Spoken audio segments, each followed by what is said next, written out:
he ultimately built an empire.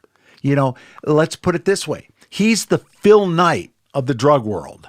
Phil Knight was a guy making tennis shoes in a garage with another guy with a waffle iron, pouring rubber into a waffle iron, creating kind of a tacky base of the shoe, and then ultimately becomes Nike. Yeah. So Pablo Escobar was the Nike or the Phil Knight of the drug world. He started small, started to do this, started to do that, and then his empire just grew and grew and grew and grew and grew and grew. How young did he have so much power to where he just had everyone working for him, though? Through money buys power, and through fear buys power. So those that wouldn't work with him, a lot of politicians didn't like him. He wanted, not only did he want his money, he wanted popularity. He started a race car group where him and his cousin would race cars, and he would finance these fancy cars to come in, and they'd race Renaults, and they wanted to win the Columbia Cup or whatever it was called. And very interesting, in Juan Pablo's book about his father, he talks all about the Renault car racing series, and it was fascinating. He never won, but he wanted validation. He wanted to be a champion. He wanted to do this. He wanted to do that. And then he wanted more validation, so he ran for political office. They talk about the whole story in Juan Pablo's book, too, about him running for political office and ultimately how people wanted him out of office because of the concerns of him being a drug dealer.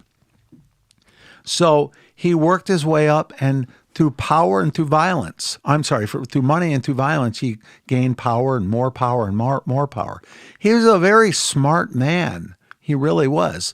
And he compartmentalized a lot of things, but ultimately he created too many enemies.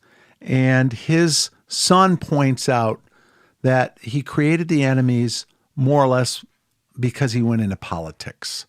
And once he went into politics, he started to get more enemies, and then he got forced out of politics, which caused Pablo to be angry. Pablo had a temper, and if you recall, when you hear the story about me following the family to Germany, and getting the family kicked out of Germany was a catalyst for Pablo going down. Because he got so angry, he started making phone calls. He called the German embassy, threatened to blow it up. He called his son, and all those calls were being monitored because his son was placed in a hotel. And so the phone calls were being able to be triangulated. And it was his temper that caused him to eventually go down. So Pablo validated himself, and he got so much money. He started building buildings, and he started buying properties. And I am sure that there are some sort of assets out there that are just buried through time that belong to Pablo Escobar. Sure. So he utilized family members, and some of them betrayed him. After he died, they didn't take care of his family after he died.